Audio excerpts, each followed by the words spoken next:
Mayong adlaw mga mat-aral. So karon padayon ta sa ato ang ah, solving sa sum and product of the roots of quadratic equation. So mag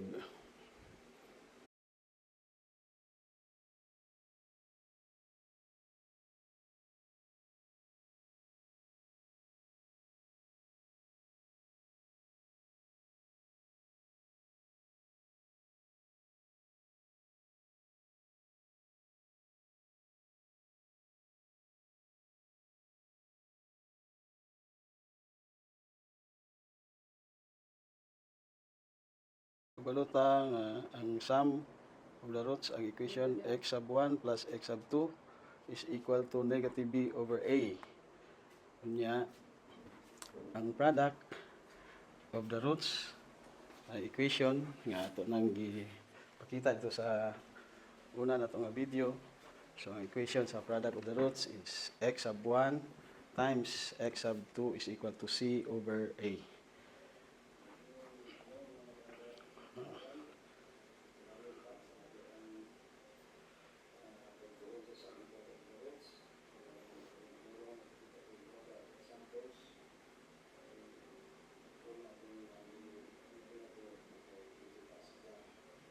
So magpakita ta karong mga examples, no? So una na example, find the sum and the product of the roots of the quadratic equation.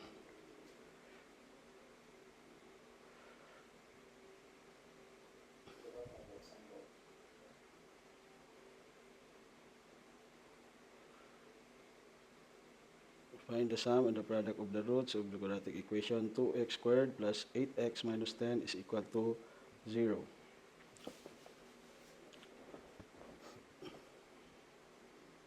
So, nahon na to ang sum.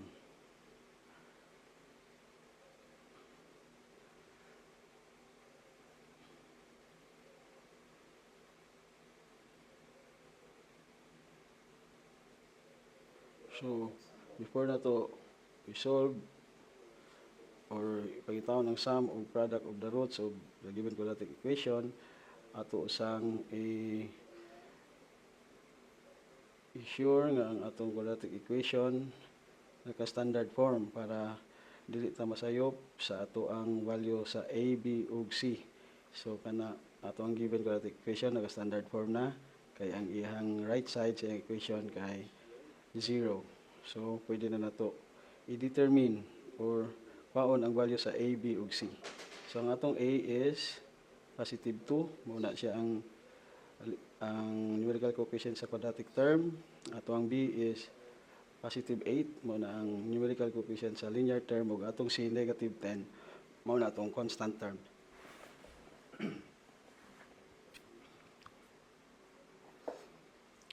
Kani nga mga values sa a, b ug c mao ni ang ato ang gamiton dito sa atong equation sa sum of the roots of product of the roots para makita na to ang sum of product. So para sa sum, ang atong equation x sub 1 plus x sub 2 is equal to negative b over a. So atong i-substitute ang value sa b which is 8 ug ang a which is 2. So x sub 1 plus x sub 2 is equal to negative 8 over 2.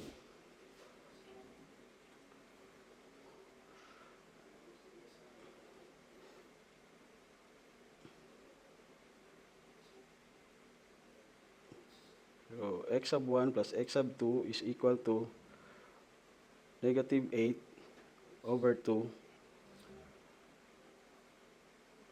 Therefore, x sub 1 plus x sub 2 is equal to negative 4. Mao na siyang sum sa roots sa quadratic equation 2x squared plus 8x minus 10 is equal to 0.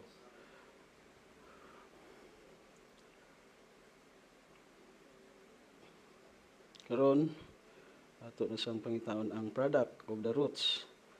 So ang product of the roots, ang iyang equation, x sub 1 times x sub 2 is equal to c over a. So ang atong kinahanglan nga mga values mo ang value sa c ug a ug atong iilis sa equation. So x sub 1 times x sub 2 is equal to ang atong c value is negative 10 over or divided by ang atong a is positive 2. Then atong i-simplify, x sub 1 times x sub 2 is equal to negative 10 divided by 2 is negative 5. So ang atong product of the roots is negative 5.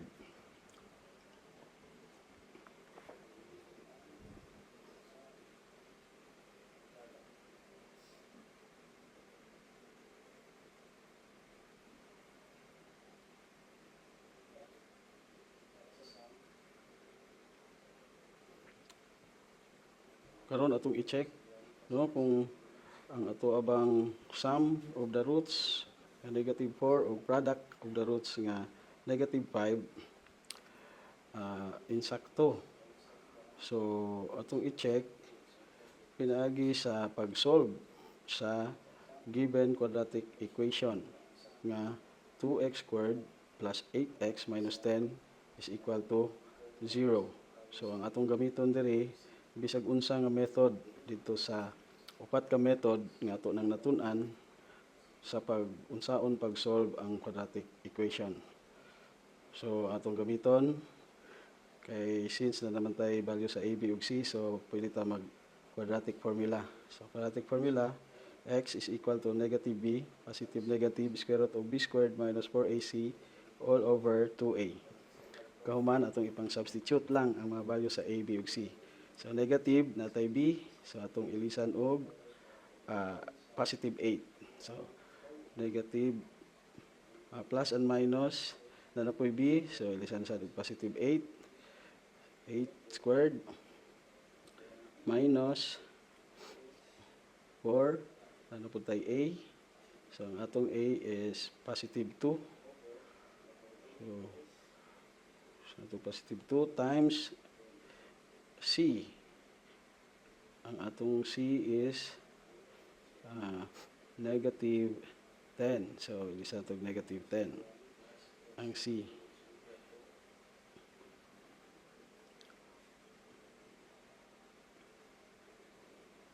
All over or all divided by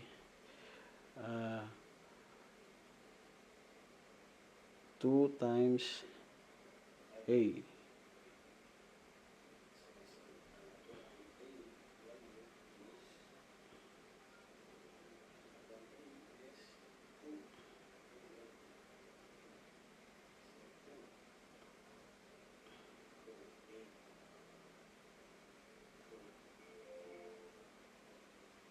So divided by 2 times a, ang atong a kay positive 2.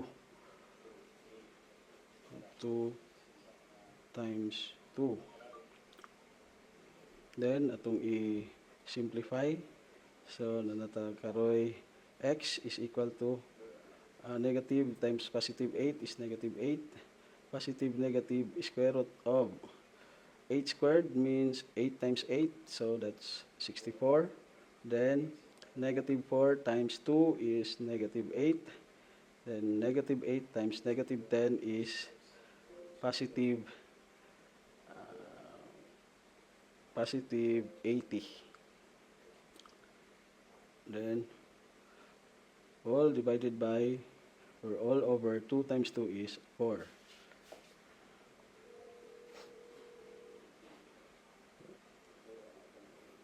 Padayon ta sa pag-solve. So negative 8 plus and minus is square root of 64 plus 80 is 144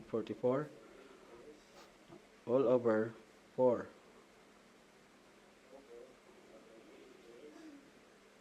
So atong x karon amo nag negative 8 plus and minus square root of 144 is 12 all over 4. So gikan diha na natay duha ka posible nga values or roots sa ato ang quadratic equation. So ang una,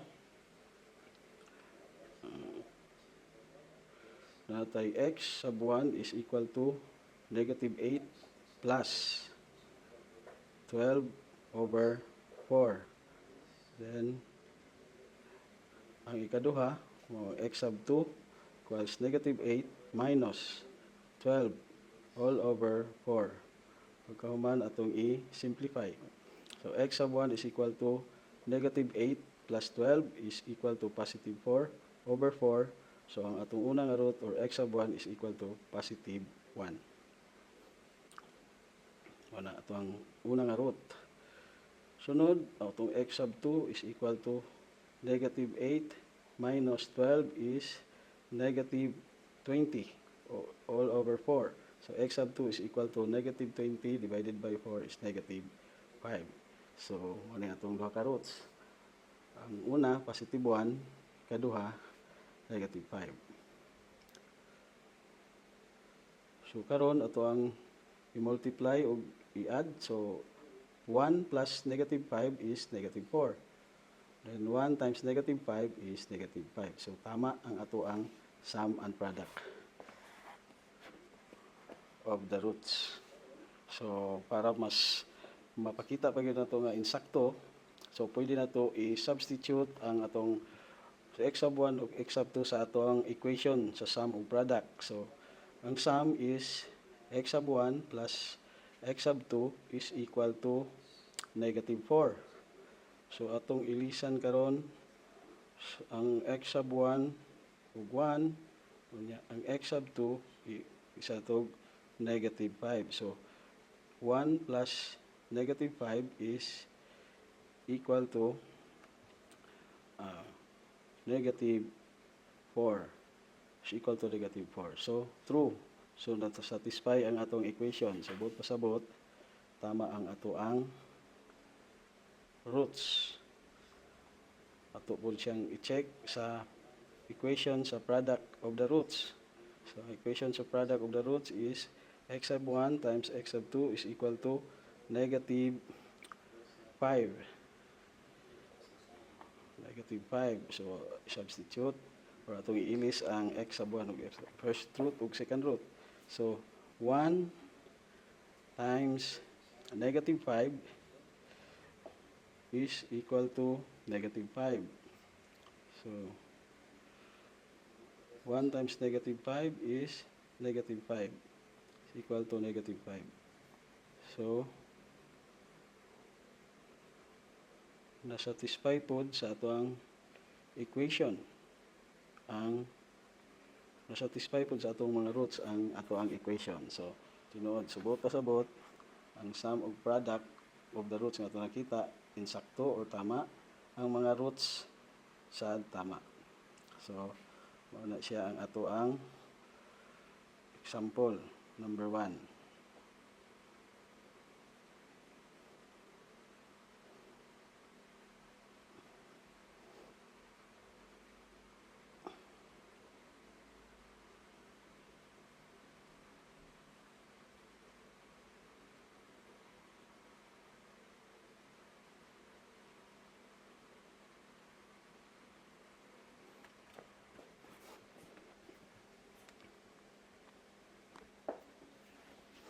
So, ito ta karon sa atong ikaduhang example.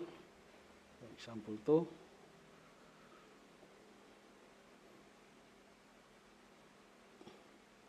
So, ito example 2. Ang given nga quadratic equation is x squared minus 6x is equal to negative 8. So, usbo na to, mga mata-aral, ayaw gayud kalimot sa pag-examine o tan-awon kung ang atong given quadratic equation naka-standard form ba or wala. So, since kining atong example 2, x squared minus 6x is equal to negative 8, wala pa siya naka-standard form. Ay, ang standard form dapat 0 ang nasa right side. So, itong buhaton, himuon na to ni siyang or isulat na to siya in standard form. So, transpose na to ang negative 8 sa gikan sa right side padulong sa left side. So ang negative 8 mahimong positive 8 sa right side. Gikan sa right side padulong sa left side. So natay x squared minus 6x plus 8 is equal to 0 na sa right side. So ato nang pwede na nato i-determine ang value sa A, B ug C tungod kay naka standard form na. So ang atong A is positive 1. So mao na siya ang leading coefficient sa quadratic term. Ang ato ang B is ang leading coefficient sa linear term mao ang negative 6. Ug ang atong C mao na atong constant term. So subon ako ang constant term mao pinakasayon pangitaon kay mao na siya ang kanang term diha sa quadratic trinomial nato nga walay kauban nga variable. So number lang constant. So ang atong C is equal to positive 8. Karon ato nang kuhaon ng sum.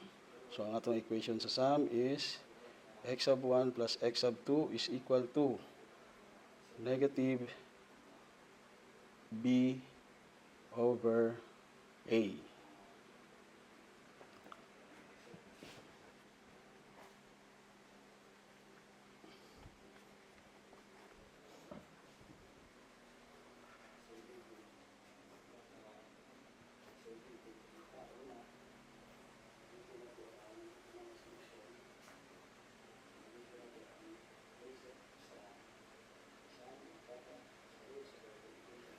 So atong i-substitute. So atong b is negative 6. So atong a is positive 1. So natakaroy x sub 1 plus x sub 2 is equal to negative times negative 6 divided by 1. So x sub 1 plus x sub 2 is equal to positive 6 over 1. So ang atong sum x sub 1 plus x sub 2 is equal to positive 6.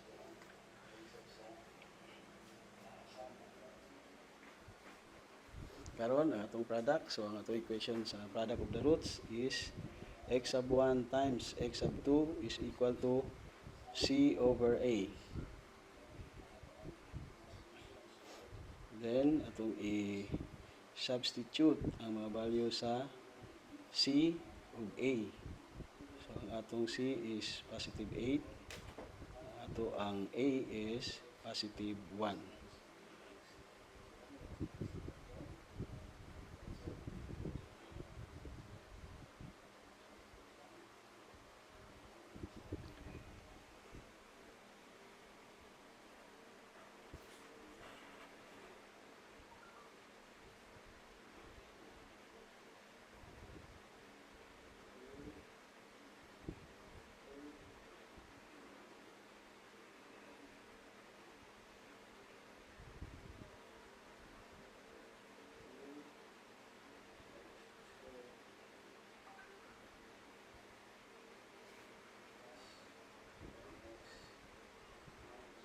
So x sub 1 times x sub 2 is equal to 8 divided by 1. So x sub 1 times x sub 2 or ang atong product is equal to positive 8.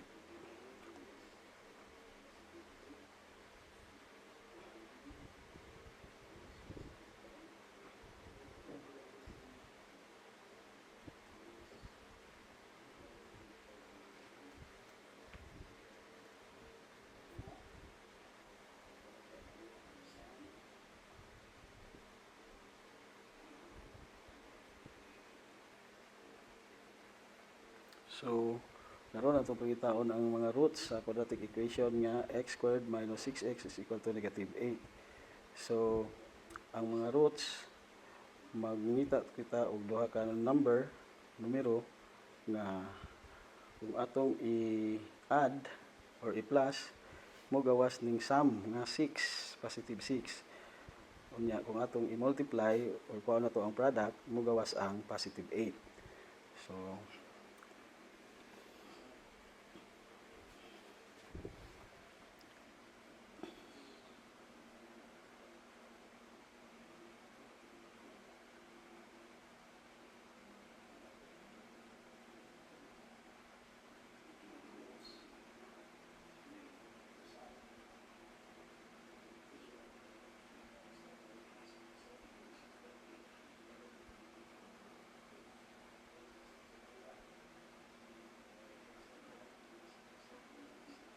So ang duha ka number o mga roots na to ang ipangita mao ang positive 2 o positive 4. So aron atong mabalaan na tama, pwede na to siya i-substitute sa atong mga equation. So equation na to sa sum o equation na to sa product of the roots. So atong pwede na to ingnon nga ang positive 2 mo ang ato ang unang root or x sub 1, then ang positive 4 mo ang x sub 2 kaduha nga root.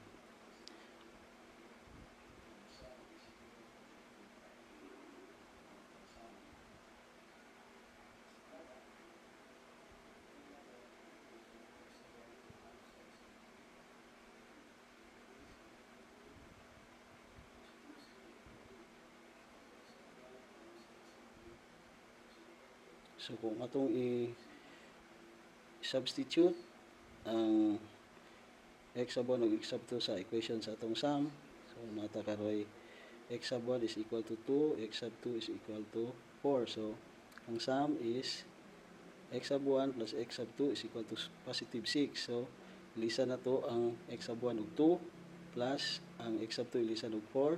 So 2 plus 4 is equal to 6. Then 2 plus 4 is equal to 6. So 6 is equal to 6. So true.